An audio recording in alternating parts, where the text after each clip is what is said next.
As a scientist, I can tell you that Sundays are only 24 hours long. But with NFL Sunday Ticket and YouTube TV, you get every game every Sunday all in one place. That's upwards of 30 hours of NFL in one day. How can there be 30 hours in 24 hours, you ask? I have a theory. Magic. New users get NFL Sunday Ticket for 8 payments of $34.50 per month. Sign up at NFLSundayTicket.com. Local and national games on YouTube TV. NFL Sunday Ticket for out-of-market games excludes digital-only games and commercial use. Terms and embargoes apply. Availability varies. Raise the rudders! Raise the sails! Raise the sails! Captain, an unidentified ship is approaching. Over. Roger. Wait, is that an Enterprise sales solution? Reach sales professionals, not professional sailors. With LinkedIn ads, you can target the right people by industry, job title, and more. Start converting your B2B audience today. Spend $250 on your first campaign and get a free $250 credit for the next one. Get started today at linkedin.com/campaign. Terms and conditions apply. The family that vacations together stays together. At least, that was the plan. Except now, the dastardly desk clerk is saying he can't confirm your connecting rooms. Wait, what? That's right, ma'am. You have rooms 201 and 709. No, we cannot be 5 floors away from our kids. The doors have double locks. They'll be fine. When you want connecting rooms confirmed before you arrive, it matters where you stay. Welcome to Hilton. I see your connecting rooms are already confirmed. Hilton, for the stay. Hello and welcome to another episode of the Cardiff Central podcast, a podcast that is now entirely supportive of 20-minute red cards for this week at least. On this episode, we'll be picking apart Cardiff's bonus point win over the Lions, some sharp attack, physical defence, Cornel van Zyl's first game in the hot seat, and having a look at Ben Thomas's sending off. There's also quite a sad rags corner, the WRU's meeting with CF10 Arms Park Rugby Trust, and a look ahead to Munster, along with the return of a prodigal son.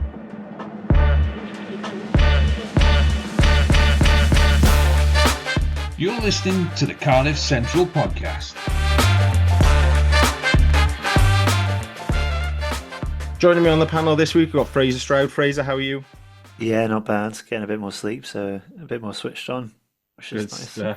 That's what we like, just for the season starting. Yeah. Steve Coombs. Steve, how are you? Very well. Feeling very encouraged, more than last week anyway.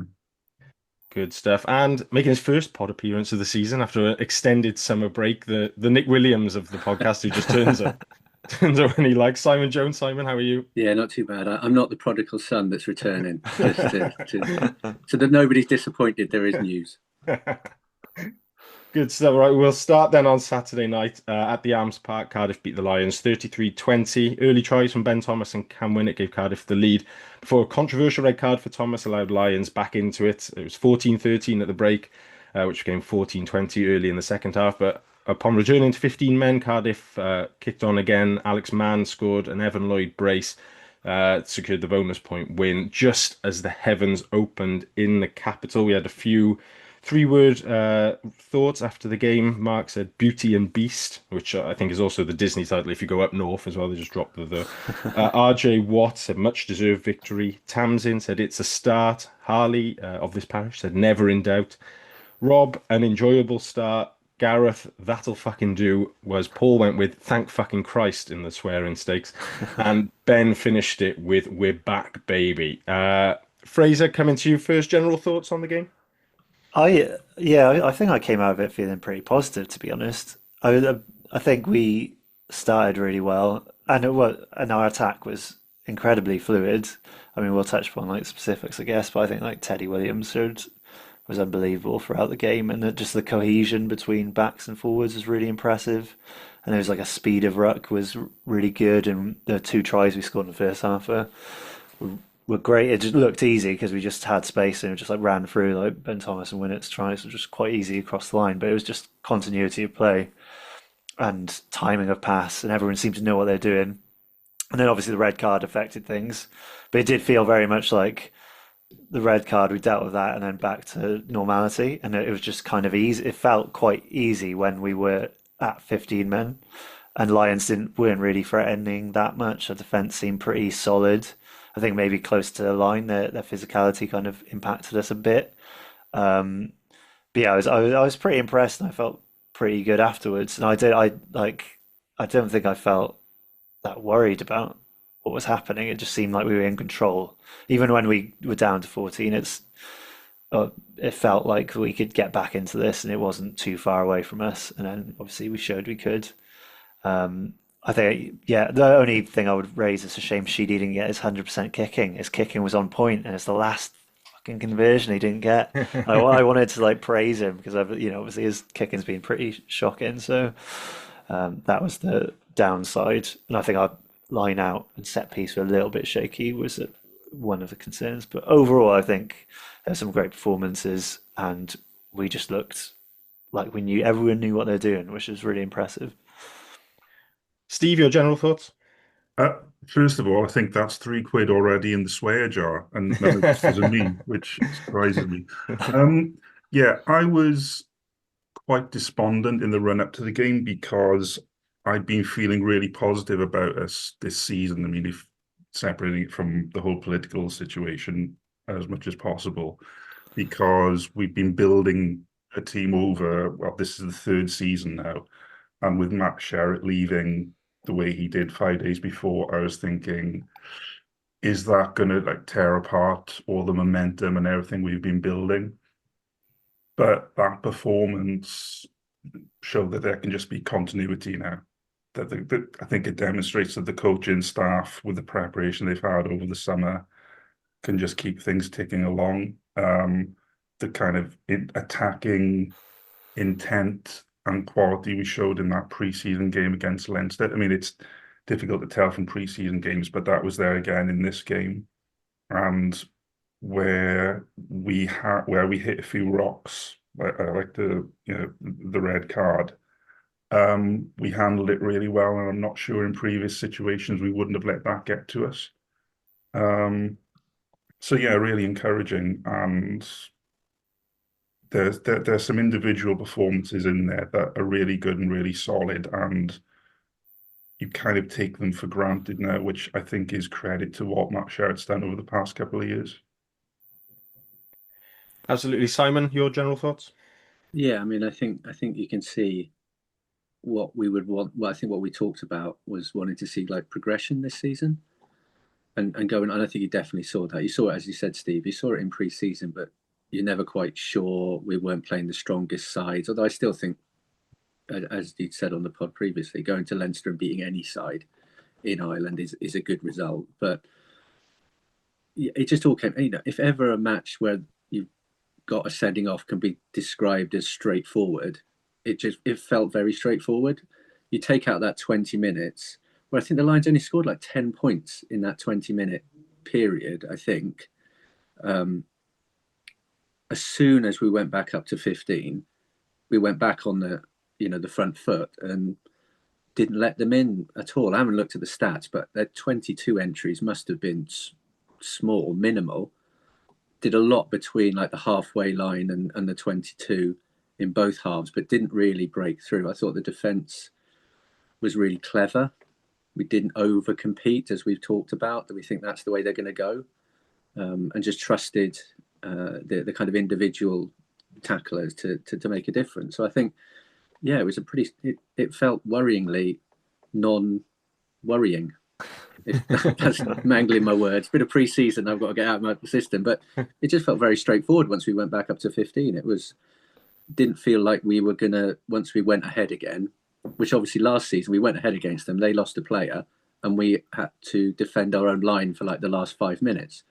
It never felt like they were going to lay a glove on us, and I don't want to know whether that's the quality of the Lions in general, but again, you beat what's in front of you. We've come away with 5 points. I think there's a lot to be positive about the performance and things to work on, but there's definitely progression from last season to this. The structure, the attacking structure, I thought was outstanding. Charlie's 3-word thoughts with the defence won that stat line is on the URC website anyway, which varies quite wildly from the Rugby Pass website. I don't know if they watch slightly different games, but 137 tackles at 84%. We conceded just 3 line breaks and only 2 tries, and won 10 turnovers, which was the most of any team across the URC on the weekend. Fraser, is that preseason focus on the defense paying off, which was spoken about quite a lot by the coaches, and does it also perhaps point that it's quite a smart decision to sort of leave Gethin as just in charge of the defense and promote Cornel van Zyl as head coach as well, so that Gethin can continue to improve that defense throughout the season?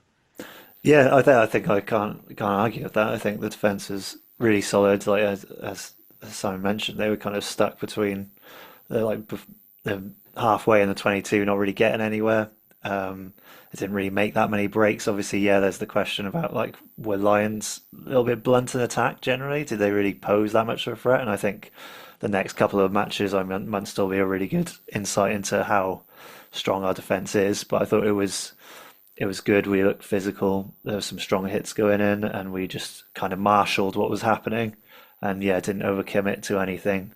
And it just seemed kind of like we had it all. It was calm. I think we were like calmly managing what was happening, and that's quite impressive to see. And I guess having Geffen just continued working on that and building on that is a good focus. And then we'll see what Cornel van Zyl can do as a head coach. But I think you could argue that's a good decision. So I was pretty impressed.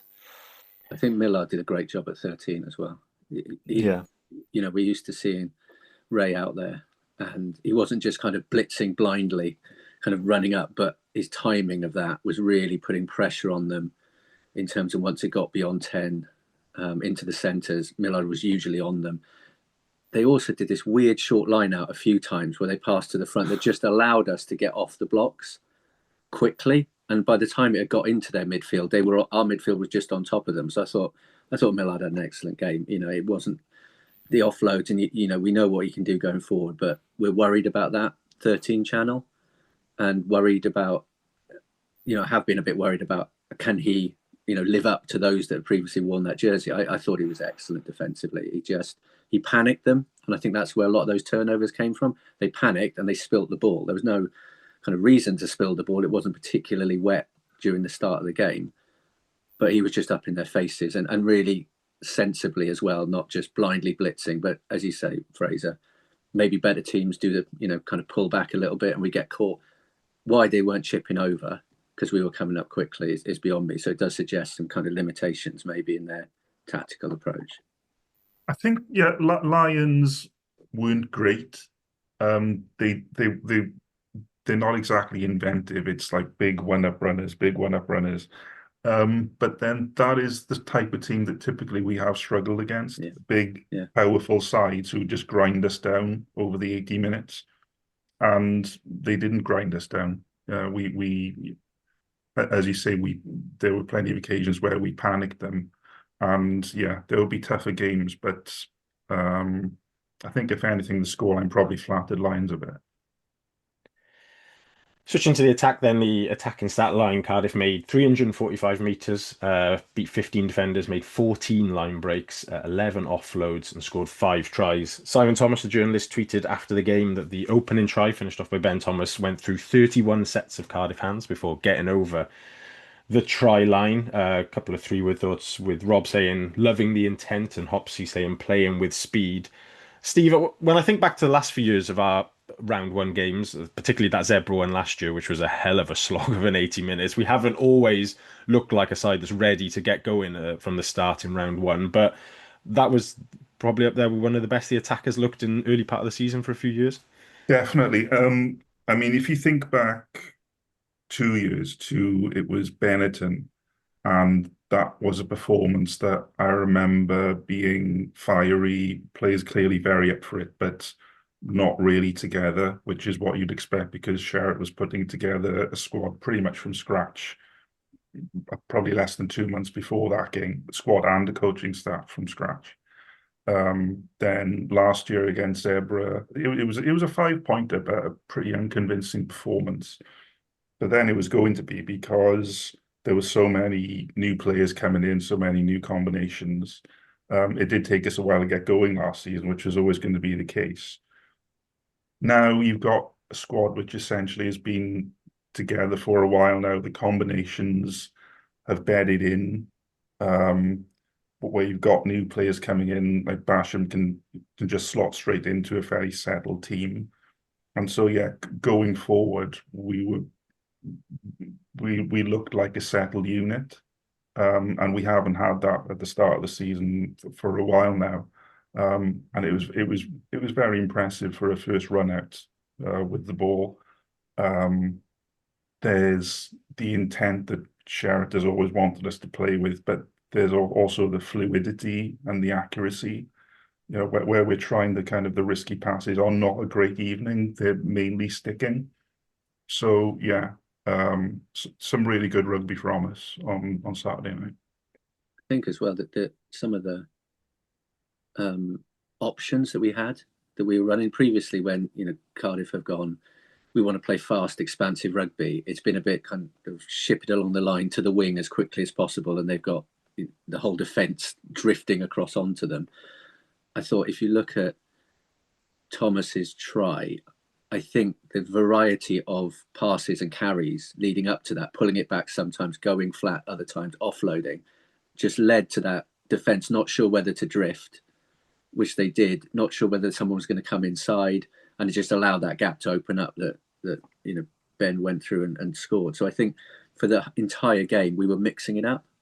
We weren't always pulling it back. We weren't always just one up drive. And I think that variety just kept the defence on their toes. They weren't quite sure who was going to get the ball. And then you had, what really impressed me, sometimes what we didn't do, we didn't force an offload to build up to Winnett's try.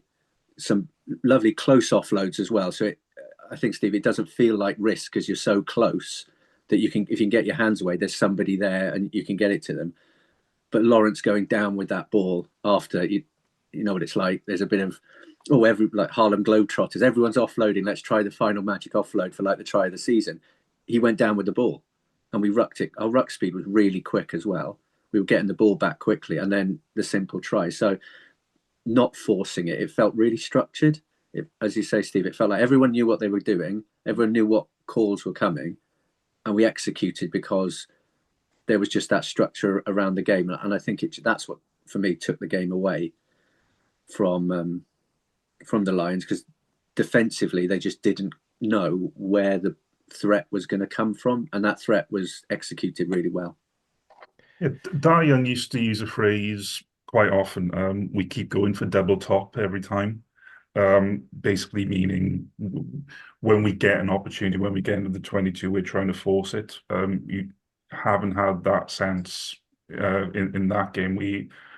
We're confident that we're making the right decisions, that there's going to be players there who aren't going to force it, who know when to go to ground, know when there's going to be support with them. It's been a lot more well-oiled than it has previously.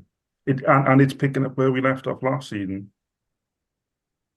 Yeah, the offloading game in particular, I thought it was the best like deliberate offloading game that we've had in a while, because we've always had skillful players who've produced moments of magic, but there felt like there was sort of method to the support lines that we were running, and there was Alex Mann in particular chucking out some brilliant offloads, which he didn't have to particularly look. He sort of knew there would be a support player there, and that got us moving in games, in times where I think last season we might have just ended up shipping it to the wide channels and poking a kick through behind or box kick in there. We were able to keep hold of the ball a lot more, and although the defence was good, we made significantly less tackles than we have done in a lot of wins that we made last season then as well. It was pretty much 50-50 possession and territory, which we're not going to go from a team which has very little possession and very little territory to one that dominates it overnight, but it's certainly a progression in that area. Simon, you've mentioned Millard already. I know you mentioned him in the WhatsApp group as well, so I had this question down for you because of that. But Andrew on social media said Lawrence was outstanding. Reese said Beetham super sub. There was a number of players that stood out on the night, just beyond the guys like Alan Lawrence and Cam Winnett, who won the individual awards. Yeah, I mean, I think McNally, I think he took over the captaincy, or was he captain? He took over the captaincy when Belcher talking went at the off, red card bit, yeah. Just really clever captaincy, I think, in the referee's ear, but not in an aggressive way, clarifying decisions, constantly talking to the referee. I think something that we've lacked sometimes in that leadership is having a leader in that kind of Sam Warburton role of just being respectful and challenging, and can you check on this, can you check on that, and wanting clarity on decisions. And I think it doesn't directly influence the referee, but I think it does sometimes give a bit of leeway. I thought he was excellent, other than the penalty he gave away for just pushing over the scrum half, which was just never going to get away with. I remember he stopped Alex Mann from like confronting him with the line, so he just like pushed him away, and it's like that's good captaincy right there. That's not the first time he's had to do that. Yeah. So I think again we know what we've got with him, but I thought he was excellent, just wading through rucks as well, being an irritant. The other one that I thought was Javan Sebastian. I thought he had a really solid game. I think he offered something that we haven't had with many tight heads, which is real go forward mobility, ball carrying, and we've always been light with big ball carriers, and I think that's where having those options does hold a defence, because they don't know who's going to get it. And I thought offloading was really good, physical around the park. His scrummaging wasn't too bad, considering the size of his opposite number on the tight head side, I guess. But there was a lot of weight going through that pack, put it that way. So I thought he had a really good performance. It's difficult to pick out one, as you said, Fraser. Sheedy's kicking, but his all-round game that we saw last season, I think, has come on again. I genuinely think the competition between him and Lloyd is going to push them both on further. I think Winnick got the actual man of the match, but I think for me, I was watching the game back, and at 78 minutes, I don't know whether it was Lloyd or Sheedy kicked the ball through, and there were 5 Cardiff players on one Lions player in his 22, and he had to shank the ball out. Obviously, we then overthrew the line out because we're Cardiff. But, I think that just shows that deep into the game, we were still hungry to chase down and put pressure on, even though the game was won. And I think it just shows that kind of team performance. And just mention for Dan Thomas, his turnover, again, really close to the end. I think we botched a line out maybe, or something like that, or something happened, knocked on, but was there hunting, got the turnover, and I think again we overthrew the line out. But there's a theme here. Yeah. So I think there were standout individuals. Josh Adams got through so much work on that wing, going forward, and defensively, and I think what we wanted was the senior players to stand up and take that mantle of, even though Jock is gone, we know what we're doing. And I think Josh Adams gave a really good interview before the week before the game to kind of go, don't worry about it, we've got all this. There's a legacy that we're protecting. So, I think across the team, there were just really solid performances, but you could pick a number, probably pick everyone. I'll let Dan talk about Jacob Beetham at 12, because I know he's been waiting to do this for about, 2 or 3 years. So I'll let you talk about that one, Dan. Oh, not much to say from my end, really. Just a big old sticker saying "I told you so" on my forehead as we sit here. But no, I thought he looked so composed coming on for a guy who hasn't played much rugby at all, really, the last few years, and hasn't had a huge amount of time in the saddle at 12. But he still looks like he's growing physically as well. It looks like he's had a really good preseason there. He was really took on that ball carrying role at first receiver, and there was a really nice pass he plays out for Millard on the right wing to break down sort of midway through the second half as well, which he's always had that. He come through as a fly half. He's got that creativity in his locker. We didn't see much of his boot, but we know we can fall back on that if we need to as well. Yeah.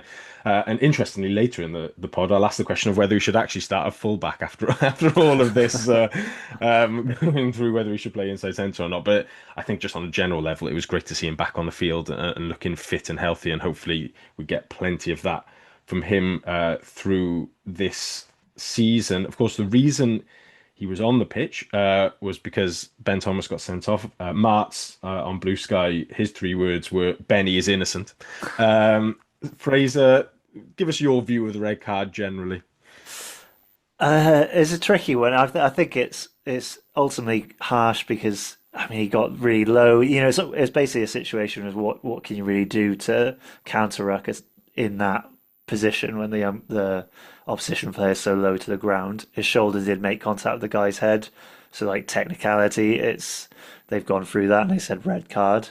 And I guess it's the reality of the rules that are in place is that if a player has got that low and is there competing, then you've got to think of different ways to get him out of the way as opposed to just straight on. But then that's difficult, obviously, because you don't want to do a croc roll. So it is just, I think it's what the rules have created a situation where you've kind of got to accept the ball is lost in that situation as opposed to going in to compete, which I don't know how you teach that to a player because that's not natural to just let something go.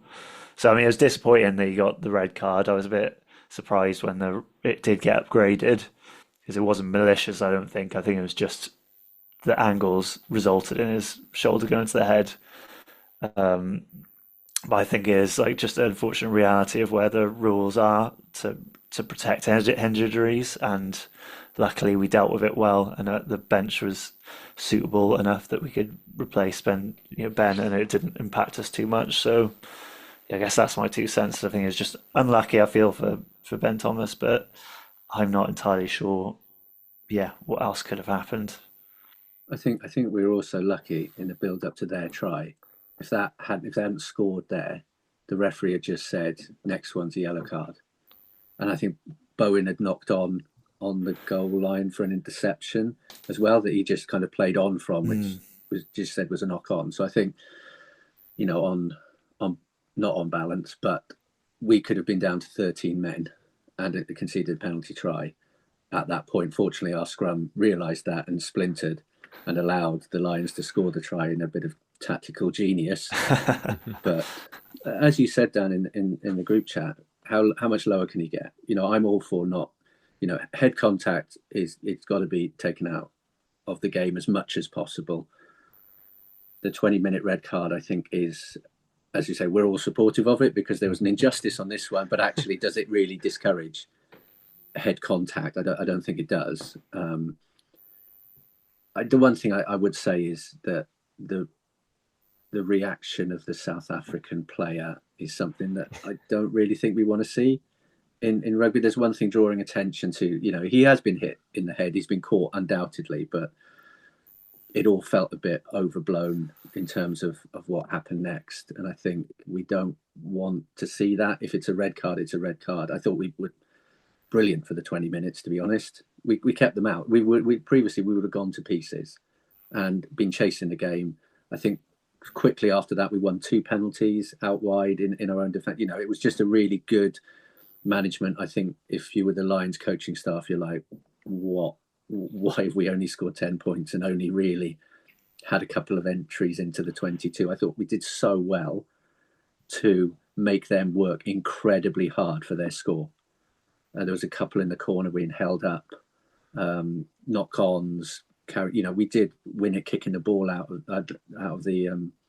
I think the only line break I remember them making was their outside centre, and he got his foot round and, whether deliberately or not, kicked the ball out of his hand. So, but I think as soon as the head contact was made, my thought was, okay, he's going to upgrade this.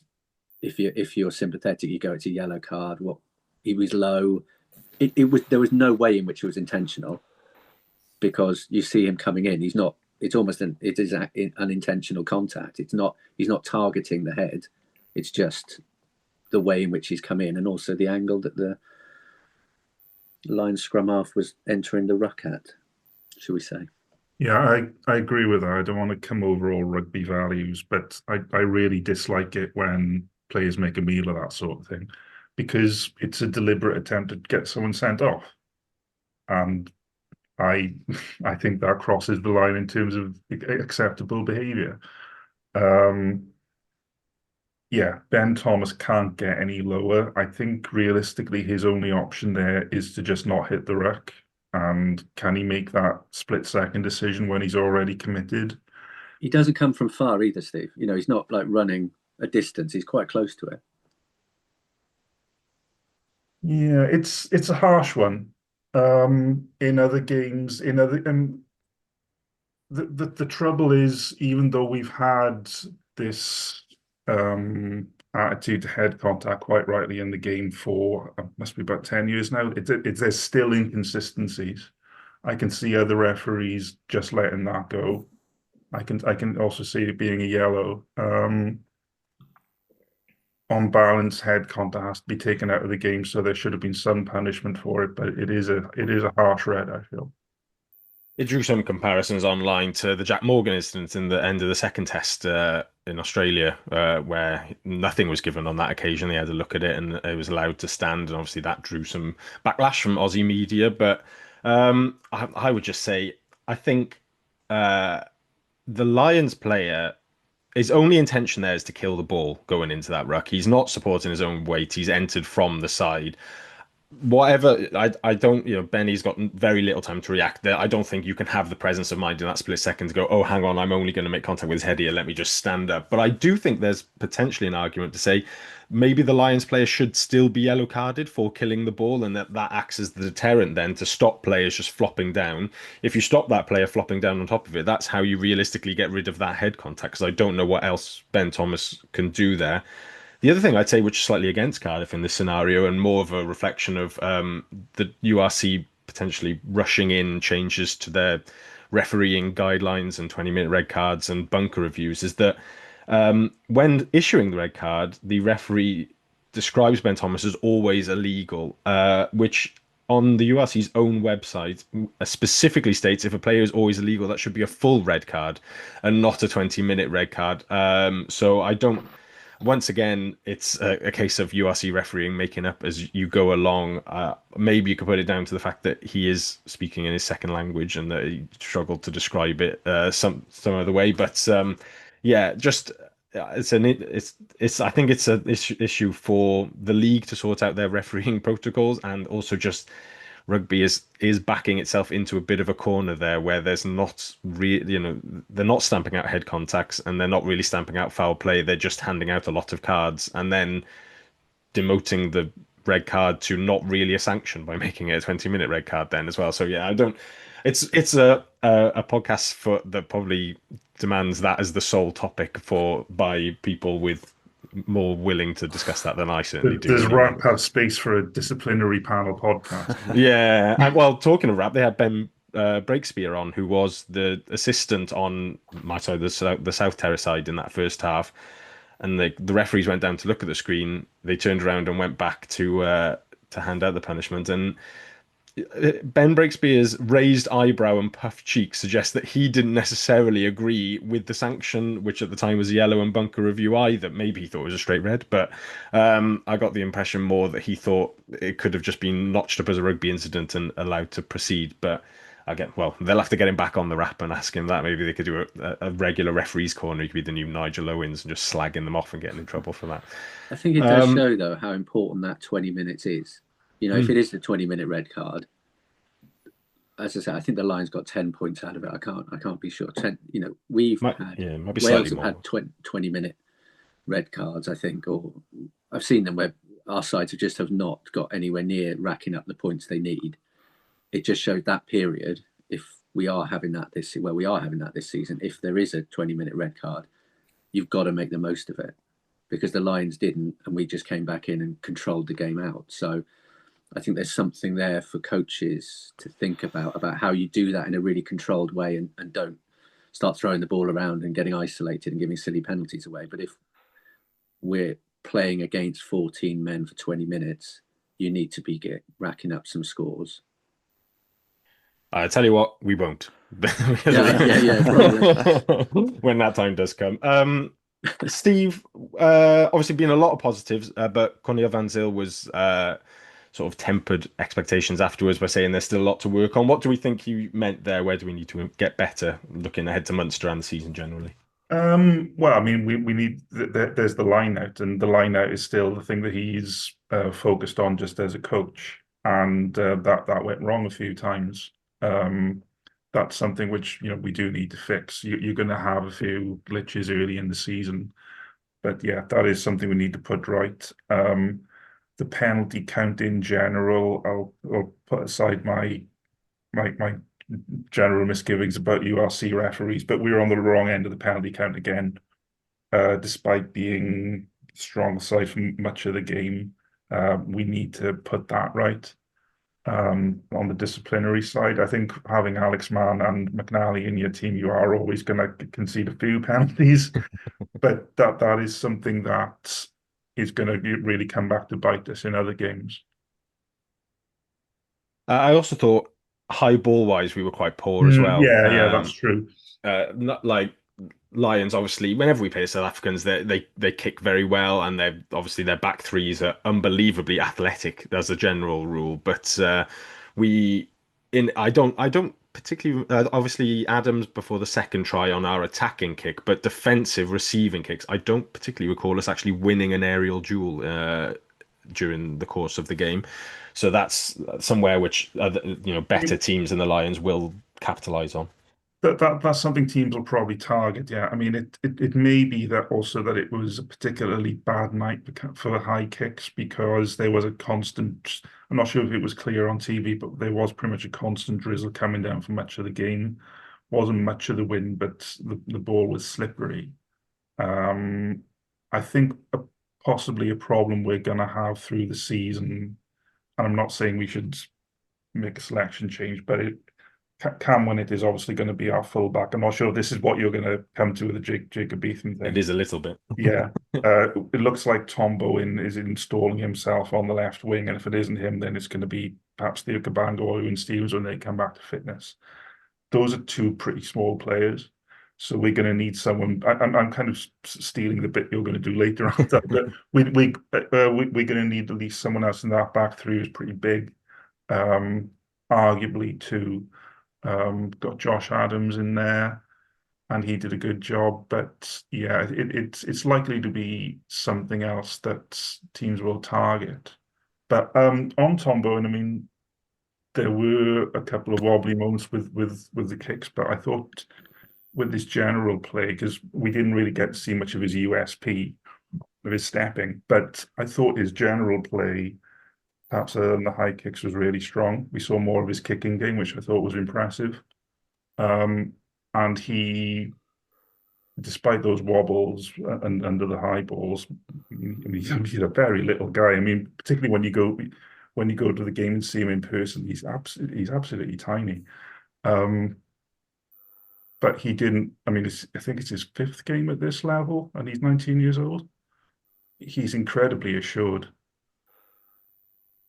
Yeah, he puts well, I think it might have actually been given as a 50-22, but then Cardiff sort of won a penalty from it anyway because the Lions threw the ball away. But the camera, I watched it back afterwards, and the camera pans back to him, and he not only puts the kick through and we win the penalty, but he's sort of running up the field, driving the forwards to get there quickly and play the balls. Like, I think most 19-year-olds probably wouldn't be, especially small 19-year-old wingers, wouldn't be sort of even talking to the forwards on the pitch. But he's somebody there driving them on up the field by himself. That was a big moment in the game, wasn't it? Because I think that came from Jacob Beetham's interception.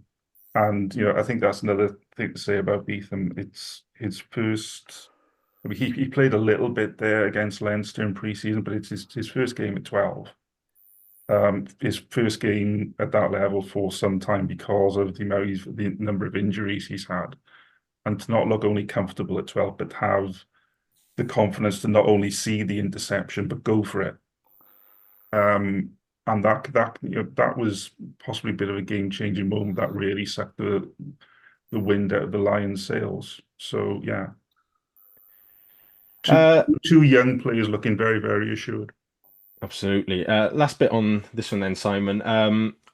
Cornel van Zyl, first game in as official head coach. We don't really know who was leading it when Jockey was away last season, but Cornel is in charge now. A slight change in substitution policy, perhaps, from the Matt Sherratt days, where more often than not we didn't see the bench emptied. This time, obviously, there was the enforced changes with Belcher going off early and Beetham having to come on for Ben Thomas, but both props, Ben Donnell and Aled Davis, were on by the hour mark, and the bench was empty then by the 70-minute mark. What do we think of that difference in tactic? Yeah, I mean, whether it's horses for courses, there's a bit of had to make 2 changes relatively early. So maybe recognising that we've played with 14 men for 20 minutes, maybe legs are a bit heavy, but I didn't really feel that Man was slowing down at all. I think it was a great decision to bring on Donald. It's just that extra line-out option. I mean, our line-outs, they were overthrows. I think that's what frustrated me. If our line-out's getting picked off, you kind of go, okay, they've worked it out. But that's just technically either getting the call wrong or just not technically managing to hit your jumper. So, there's definitely something to work on there. But all the substitutions seem to come. The only slight strange one was win it for Lloyd, which I didn't know whether was just give him some game time. Maybe if we need a penalty, slightly more better percentage kicker. But the other ones made sense completely. And as you say, we've often called for substitutions. I think once the Lions' tight head went off, I think we felt we could get a bit more parity in the scrum as well. So let's. I don't know whether those substitutions happened before or after that. Let's get some fresh legs on. I think one of the different, just kind of generally, what a difference actually taking a restart and clearing your lines makes. Because we go into the lead last season, we'd fumble a restart, concede a penalty, knock on, turn it, whatever, and we're back on our heels. Whereas I think we were pretty much perfect on restarts in terms of getting it, recycling it, and clearing our lines sometimes really well, pushing them back up to halfway. It's such a simple thing, but it's something that we've seemed to have struggled with season after season. We take it at the point where we went 21-20 up. We went. The Cardiff way is to knock that on, drop it, or all look at each other while the ball bounces into a Lions player's hands and we concede a penalty and suddenly we're behind again. So I think that. But I thought it's almost like the time jockeys had with the WRU has really benefited this decision, because there have been extended periods where that coaching team has essentially had to get on with it. The players have had to accept that and listen to those different voices. I don't think much has changed. So there is that continuity. I'm sure, as he said, he'll want to tighten some things up, change it. Got a big game next weekend, this weekend coming. But for what more could you ask? 5 points made some sense, but had to deal with adversity as well. And we came through it, and fair play to him. I said well done after the game. He doesn't give much away. But I'm sure he'll be pleased with it. But they're all, I think they'll all be looking for those little, as Steve said, those bits that didn't quite go right. How do we tighten them up? It's going up a level or two, probably 3, on Saturday. So yeah, but I think he'll be pleased with it, and the continuity is there for all to see. I didn't see any difference between how we were playing against Richmond, Leinster, and the Lions.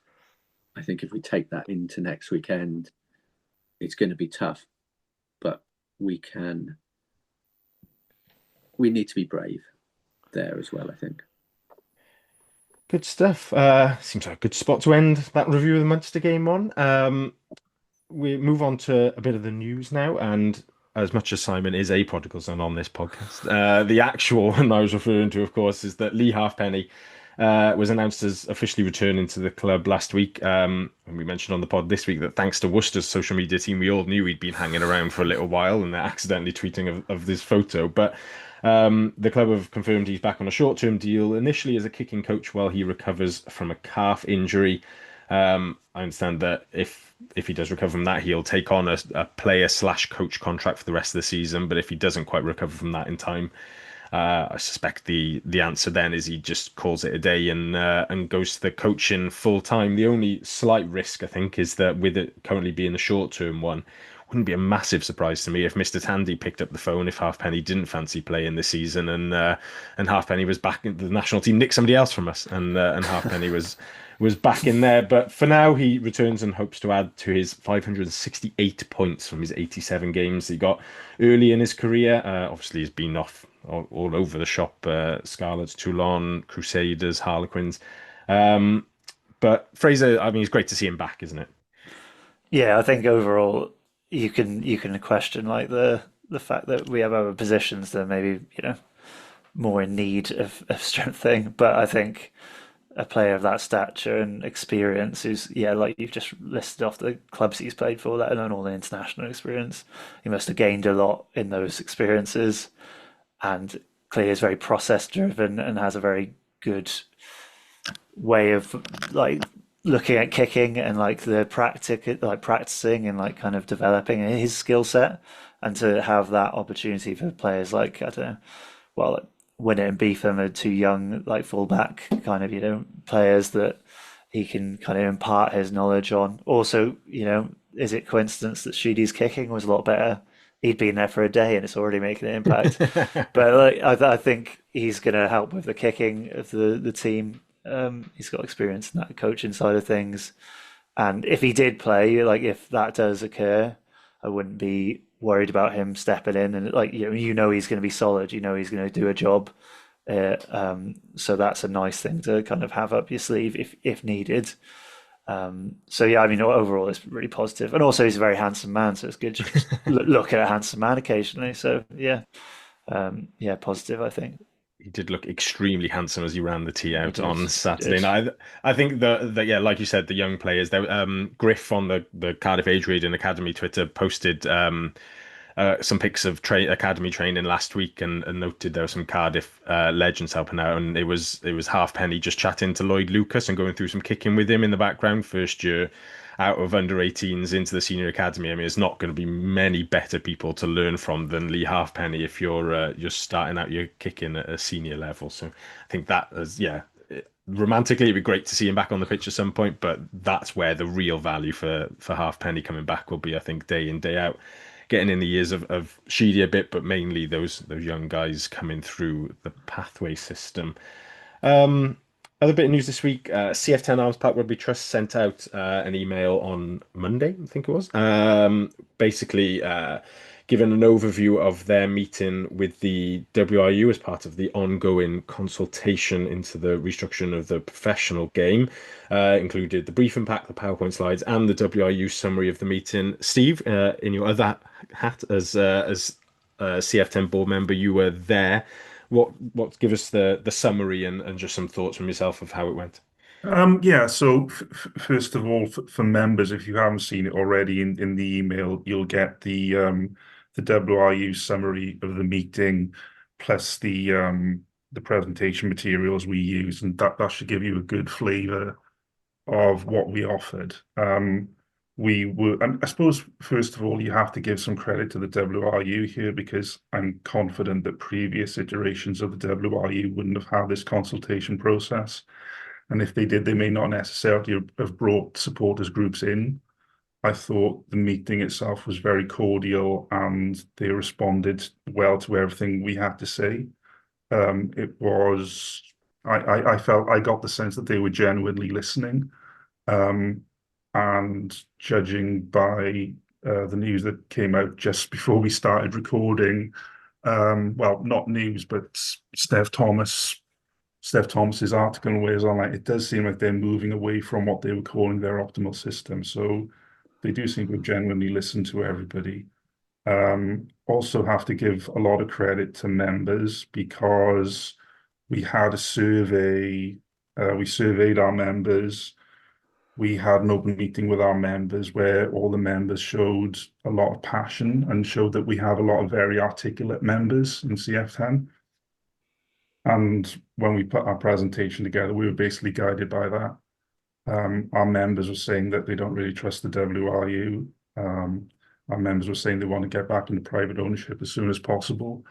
Our members want there to be a women's team at the Arms Park, and so on, so on. You can read it all in the pack. And we brought that to the WRU, and I thought they responded really positively. So it's been a really valuable process. That's good to hear. And yeah, like you said, Steph Thomas has put out that this, as the consultation finishes tomorrow, I think today is the last day it's officially open, as we're recording on Tuesday evening, that they seem to be considering going towards a 3-team model of 2+1. So if we end up as the +1, then we march on CF10 for them signing up to this somehow in that consultation meeting. But no, it's I'm sure there'll be plenty of other news stories and leaks and whispers over the next few weeks until the WRU actually decide and announce what they're going to do as well. I think the plan is by the end of October for them to have done that. Obviously, they've got a lot of stuff to go through after the consultation, because judging by those weekly updates they've met with a lot of people and got a lot of feedback. So, we'll wait and see on that one. I'm sure the Wrap guys will cover it sort of week to week as news comes out. We'll mostly just pick it up when there's actually something solid that has come out. Because if we sort of responded to every leak that came out, I think we'd have to do about 8 specials a week at this point. So, but yeah, that's good stuff. Good from CF10 getting that out there as well. If you aren't a member, once again, I would say sign up and ask for them to send it over. It's incredibly detailed stuff, but it is all very interesting. Final piece of news then, just from this week. Alex Cuthbert officially retired. I don't think he's played for 18 months, so I don't know, we can just all start announcing that we're retiring as well. But he has officially hung his boots up. Obviously, an academy graduate at Cardiff. Still sits second on the post-2003 try scorer list with 46. After leaving us, went on to Exeter and Ospreys, and won 50 Wales caps, and was a Test Lion in 2013. So best of luck to him. Obviously, we still see him plenty in the media with his Sport in Wales stuff and on telly as well. But a great career. Like whilst all that stuff was going on with Wales, there was obviously a lot of criticism. I always felt that he turned up and just gave everything for Cardiff, and I think that's certainly appreciated by fans on the terraces. Rags Corner then won't dwell on this because, as I mentioned in the pod, at the top of the pod, it is not a happy place. The Rags went down 60-20 to Ebbw Vale at Eugene Cross Park.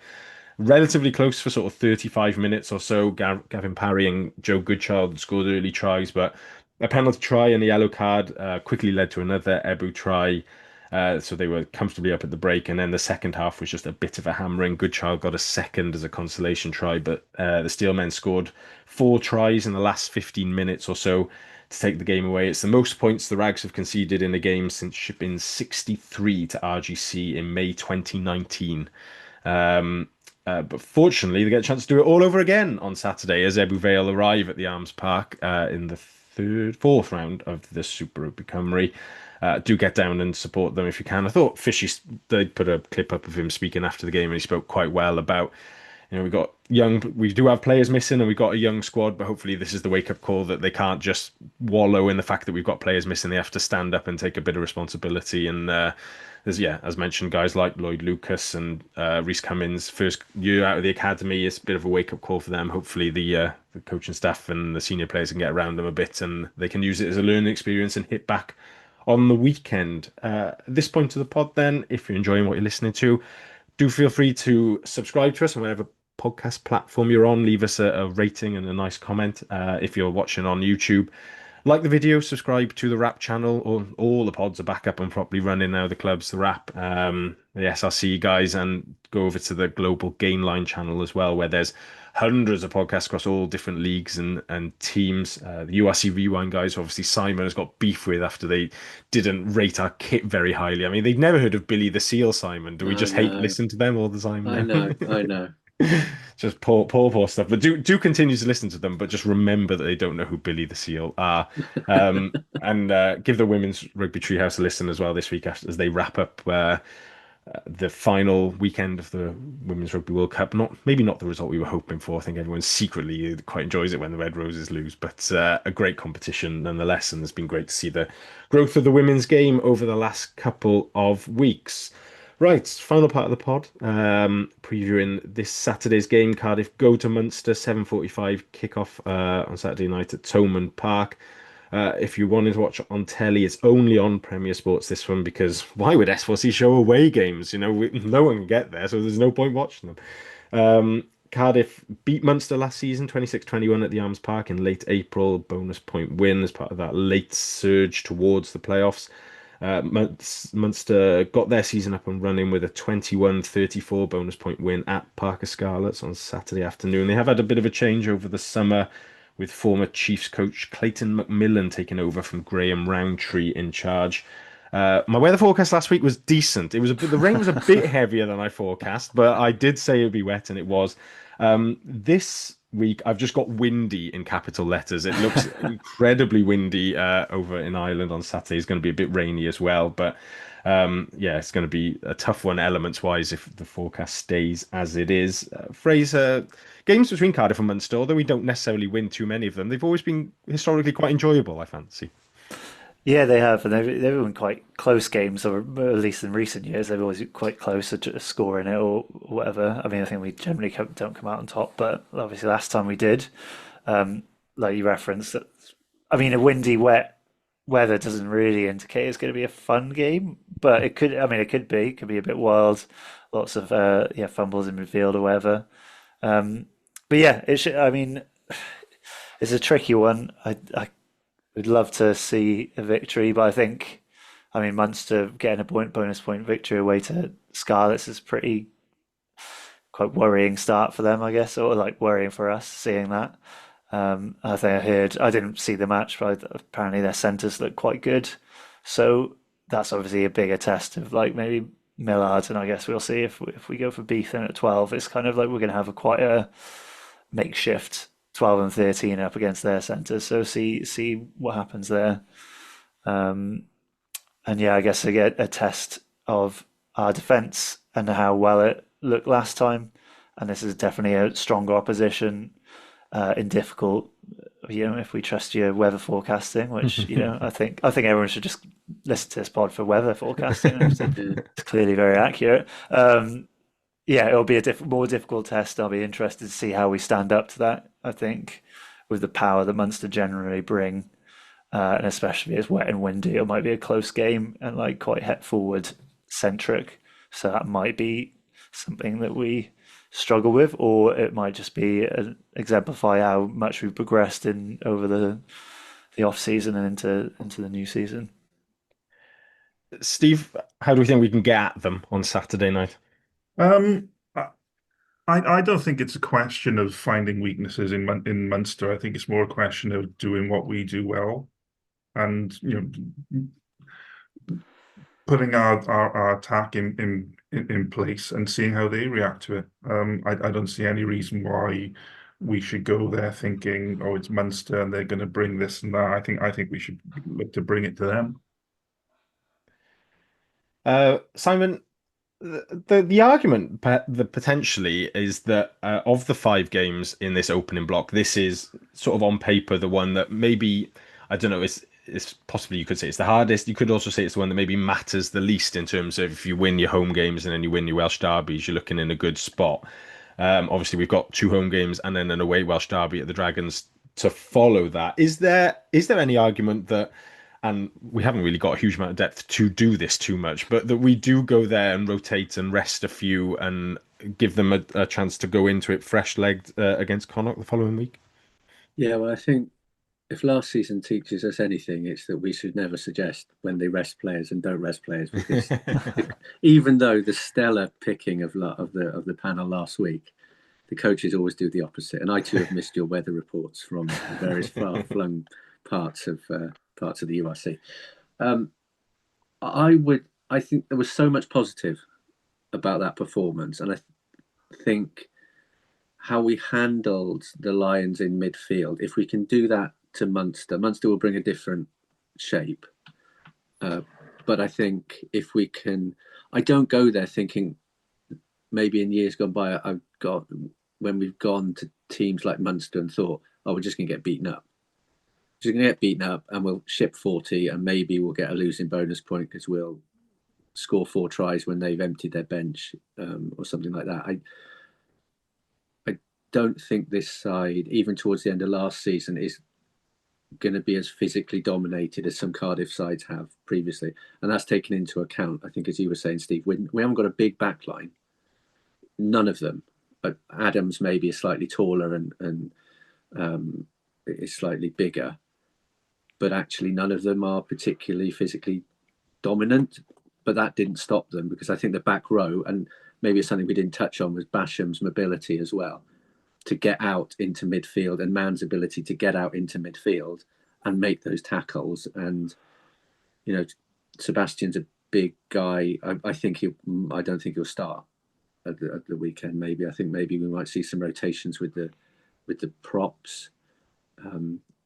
Maybe see Donnell come in with Teddy. I don't know, but I'm with Steve. I think you just go out there and go, it's not a free hit, because I think we can challenge them there.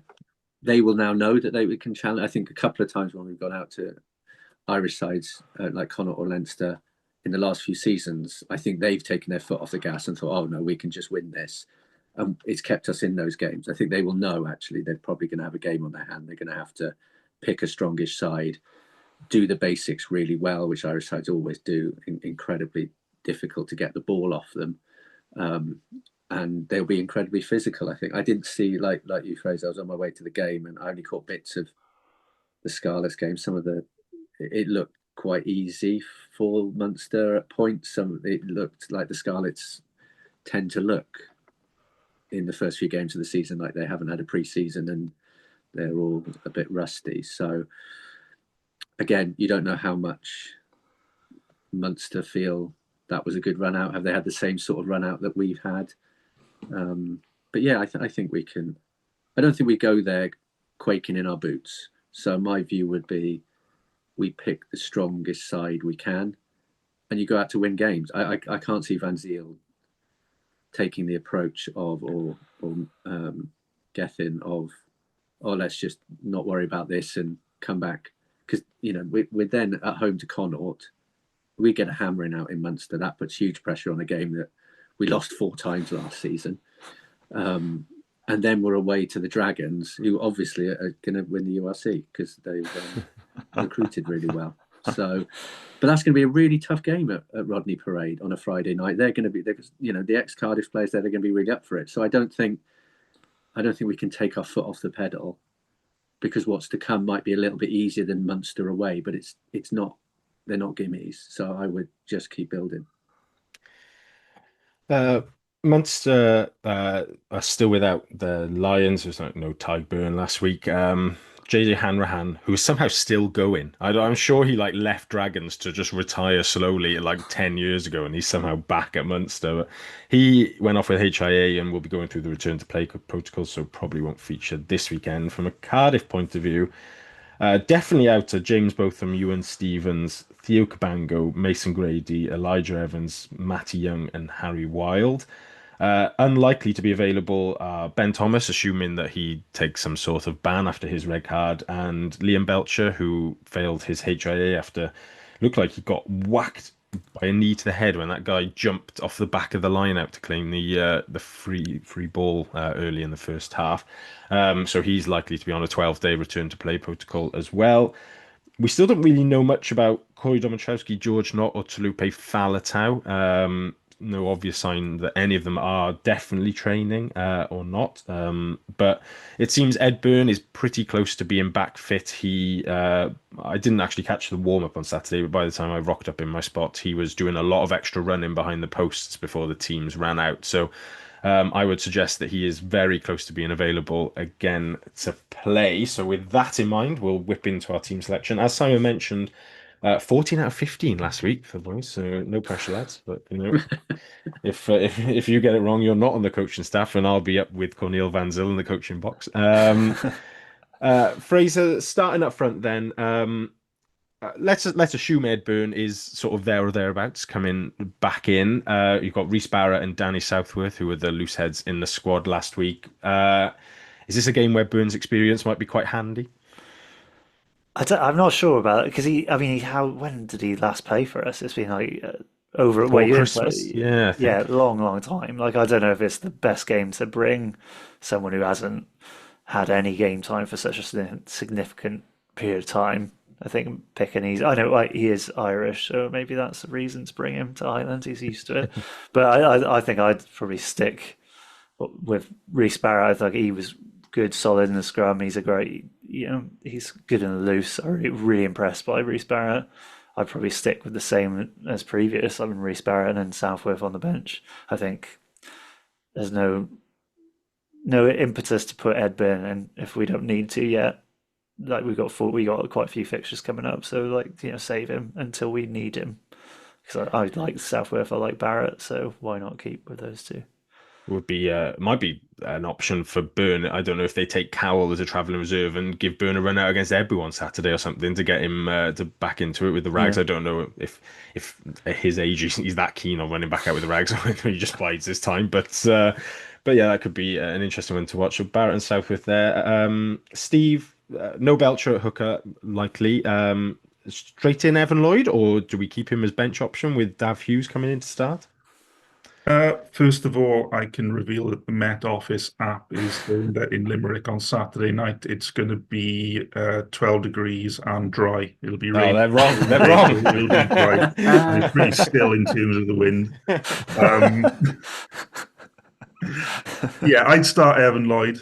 I thought, the wonky lineout aside, he had a terrific game on the weekend. I think he's, over the course of the season, he's probably going to start pushing Liam Belcher for a starting place, despite Belcher being captain. So yeah, I think you start him. Also quickly on Edburn, I was in time to see the warm-up, and it looked to me like he was taking a full part in the warm-up and was running with the ball, and he looks pretty fit to me, so it wouldn't surprise me if he comes into it on the weekend. Well, if we're doing apps for weather now, then we'll have to start getting all officials around here, won't we? Simon, tight head, I think you mentioned earlier that you're not too sure if Sebastian, you're going to switch Azza and Sebastian this weekend? Yeah, I mean, Steve, I'm with Downpour Dan in terms of weather forecasting. Okay, yeah, I just didn't know whether that would be the routine of you'd have one starting and then one coming on. I thought, I mean, Azza kicked the ball out for the win. It was very much a tight head type kick as well. If I've had enough of this, it's raining. Get it off the pitch and everyone in. But it was very Peter Kay and the John Smiths ads, wasn't it? yeah, it was. But I think you could go with either of them. I just think if we've got Wainwright as well, who I'm assuming is fit, there's no reason that maybe there is a bit of rotation to keep. We can do that maybe this season. I don't think, as I say, I don't think Sebastian did anything wrong. I thought he was very good, and he did a good step for a break, and really good offloading as well. But I think what Lloyd gives you is that. I mean, he's big. You really see it when he comes on for Belcher about the size difference, and he should, be helping us lock out a scrum a bit more maybe than he does at the moment. So I'd be interested to kind of, I don't know what scrummaging stats look like really, but so yeah, I think I'd probably go with Azarati to start, and then I think it's a toss of a coin really between Sebastian and Wainwright on the bench. I don't think I'd feel particularly, it'd be a big step. Not a big step, but for Wainwright to play his first game out in Tormund Park for us might be quite a thing. But we brought him in to have that depth. So, if you're targeting the Connaught game a little bit, I think you can pick any of those three. But what Azarati doesn't give you is like that ball carrying and that mobility that maybe Wainwright and Sebastian do. So maybe start him, make sure the scrum's solid early on, and bring one of the others off the bench. I mean, if anyone wants to argue against McNally and Teddy in second row, feel free to step forward now. But Fraser, I think we'll skip those two and go on to back row. I guess blindside continues to be a bit of a shootout between Mann and Donnell, but with the provider that if Falatau is fit, is there an argument to shift Lawrence to 6 and play them both in the back row? If Falatau is fit, I think you just have to play him because you don't know how fit he's going to be for how long, and then he might be away with Wales. So it's like you got to make the most of Falatau. You can't. I don't think you can pick and choose what games he plays in unless he decides he's just like, nah, I don't want to go to Munster. I'll play next week, which he probably has the right to do at this point. So, but I don't know. Man got a break. He was taken off fairly early, around 60 minutes. Was it last against Lions? So. And he played really well, so I'm not sure. But then Big Al played really well. I'd probably stick with Man at blindside.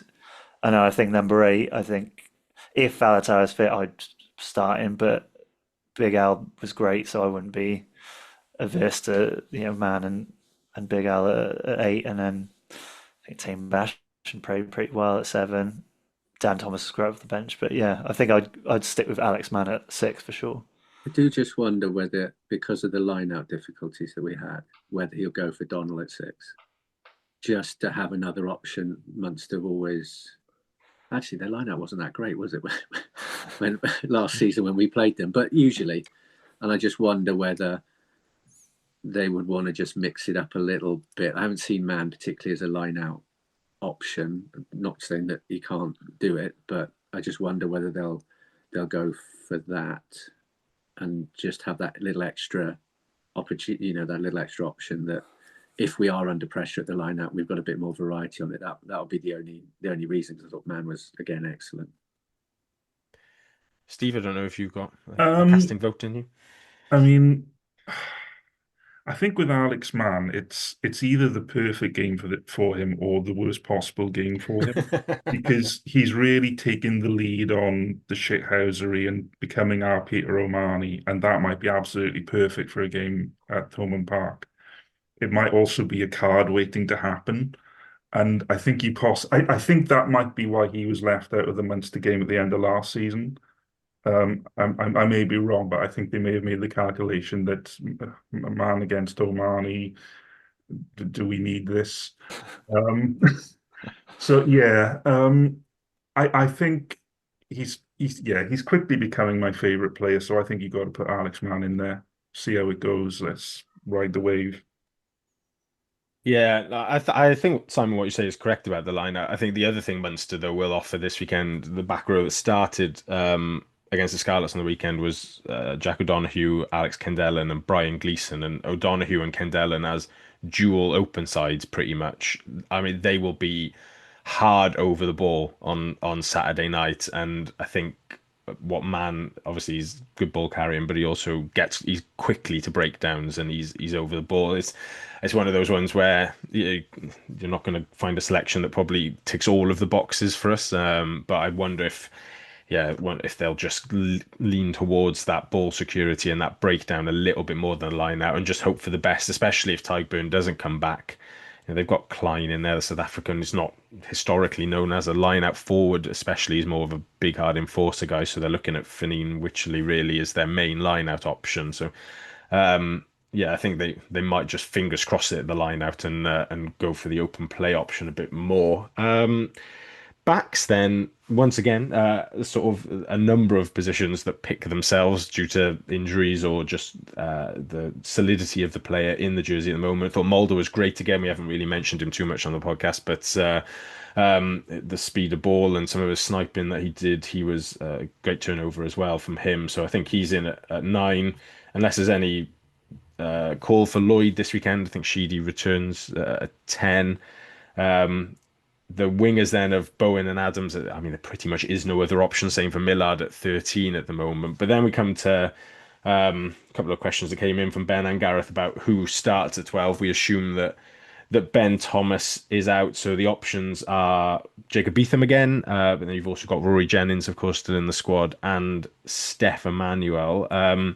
Fraser, I'll come to you first again. We'll go round the panel on this one as well, because I suspect there might be a few different views.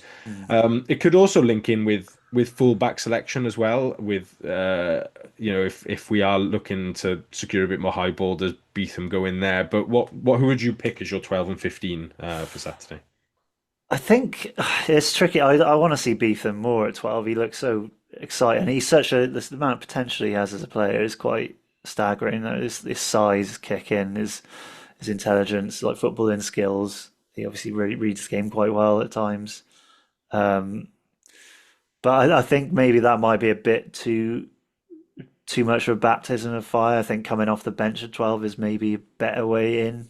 So I might be more inclined to the safe hands of, I mean, it doesn't really inspire me. I'm not sure if I believe myself when I say it, but Rory Jennings maybe being at 12, just because he's done it. He's going to be solid. He's not necessarily going to light the world up, but like I know he can play there. But then, I'm pretty sure as soon as I hear Simon or Steve's opinions, I'll just absolutely change it. But I think at fullback, I think Cam Winnett just stays there. He was good against Lions. I just think he is our starting 15. I know, like, there's that Beetham being taller, maybe better in the air. I guess Winnett does struggle sometimes in that. But it's not going to be wet and windy, so it might be easier for Winnett. So I think I'd stick with Winnett, and then 12. I'm going for Rory Jones, but I think I'm easily swayed whatever Simon and Steve say. Steve, do you want to go? I think Beetham was. It was so good to see him kept coming in at 12 and playing so well. I mean, I think I'm inclined to keep him there. At one point, Stefan Emmanuel, I think did he have an HIA against Leinster? So he might be out. He did, yeah. Days wise, I would assume he's back this week. Okay. Because there was a week off between Leinster and Lions there as well. So I think he would have been unavailable for Lions because he'd only come back into training a day or two before that, but should be able to train fully this week then. Okay. So yeah, I'm inclined to stick with Beetham. The only thing I think is thinking about the bench. Beetham gives you so many options from the bench, and he also gives you the option where if we are struggling in the back three, we can then bring him on.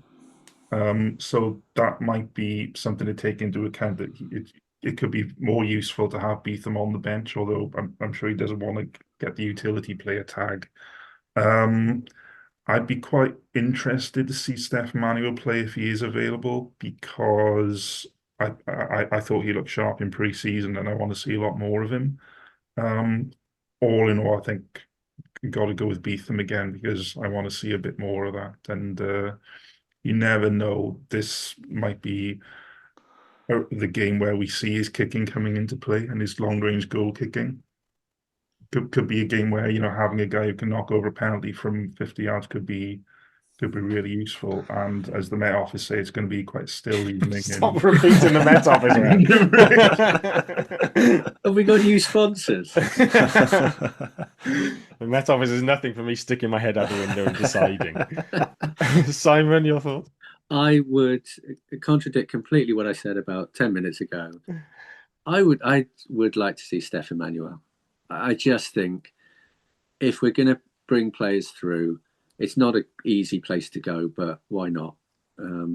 I think it will be Jennings, possibly, because of the inexperience maybe outside him. But I just think he looks the part. He deserves, at some point to get that start. Why not? In a sense, why not do it now? It's a good baptism for him, as you say. Then, if it's not working, you've got Beetham on the bench that you can bring in with that.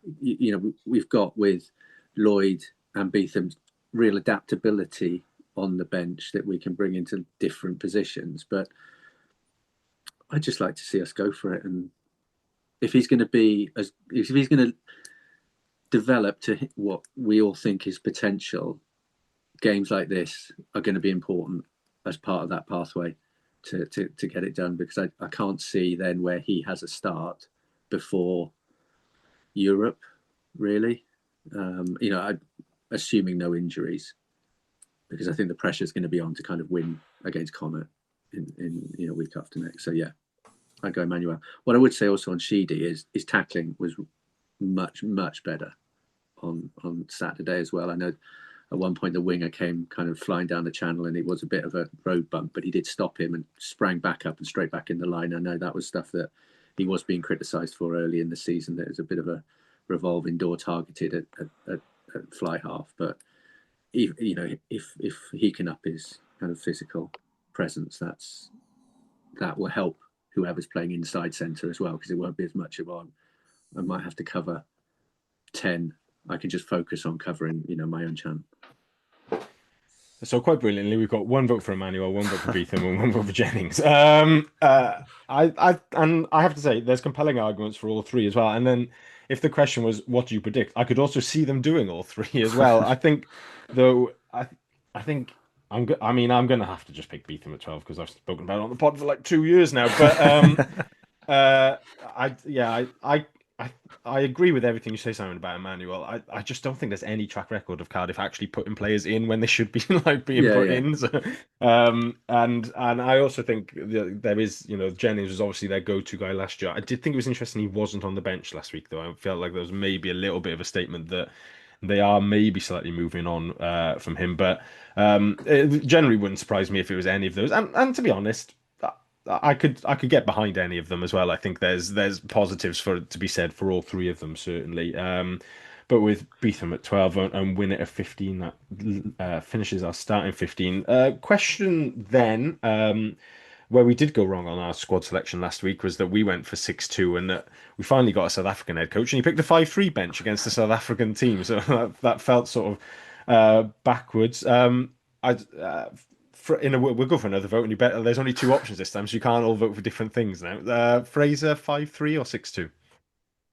I'm going back to 6-2, just because that's what that's what it was all last season. It's just I'm safe in that for now. I mean, it did 5-3 did work, and I was kind of lucky we had 5-3 based on the red card and stuff. It really worked out. But I think 6-2 this weekend. Steve, I'm inclined to go with 6-2. I think my question is who the 6 are going to be, because I mean, we don't have too many, assuming Faletau isn't available, we don't really have too many alternatives in the back row. Knott is probably out, so the only other guy really we can bring in to make it up to 6 is possibly Thornton. So by inclination, I'd go 6-2 out in Munster, but I can see it being 5-3.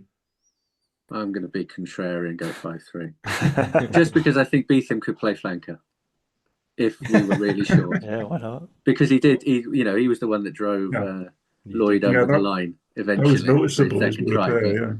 I think if we were caught, then you could kind of go, well, physically you can handle yourself there. And I just think their versatility, I think you would. Yeah, I think if he starts, maybe we go 6-2. If he's on the bench, it's 5-3. Well, so quite brilliantly, on the 2 option, Steve's voted for both, so so it's still a split panel.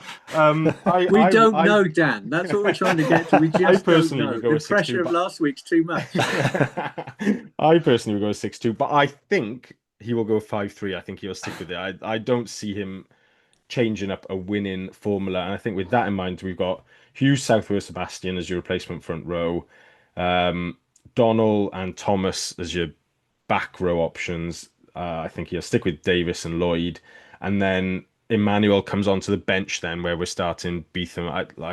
I could see them doing Jennings as the 23, but I think you do need to get Emmanuel in there. He should be ahead of Jennings realistically off the bench by now, and yeah, if that allows you then that if the worst comes to the worst, that the back 3 really isn't working, then you can bring Emmanuel on early and drop Beetham back into there as well. So despite the constant debate on the panel this week, we've got to a 23 of Barrett, Lloyd, Azarati, McNally, Teddy, Mann, Basham, Faletau if he's fit, but no obvious sign of that. So Lawrence, if not, Mulder, Sheedy, Bowen, Beetham, Millard, Adams, Winnett, Hughes, Southworth, Sebastian, Donald, Thomas, Ali Davis, Johan Lloyd, and Steph Emmanuel on the bench. It's it's still a good team considering there's a lot of if those players that we've mentioned aren't available, likes of Domachowski,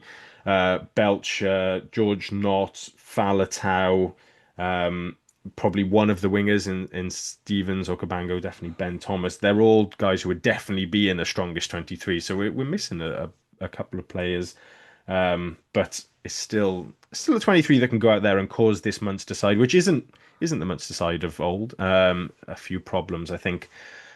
Gents, any other business? Anything anyone would like to raise as we end this podcast? No more Met Office updates, please, Steve. We're not interested in that. I just want to give a shout out to the Met. No, to the Cunnan Valley school system, because we've mentioned Harry Millard having a great game yet again. Tom Bowen looking assured yet again.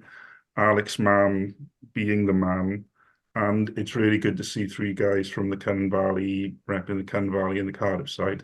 It makes me feel warm inside. Good stuff. Good to see. Well, gents, thank you very much. We'll be back on the pod next week. Hopefully, looking back on another victory, and hopefully Rags Corner is a bit happier next week as well. And looking ahead to the Connacht game. Until then, enjoy the game on the weekend, and we'll catch you next week.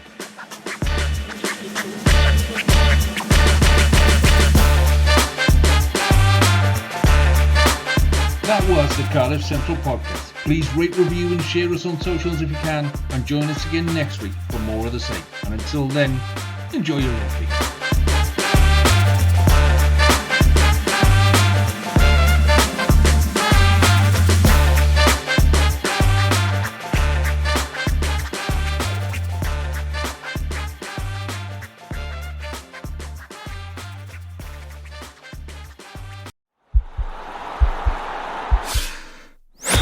This podcast is part of the Sports Social Podcast Network.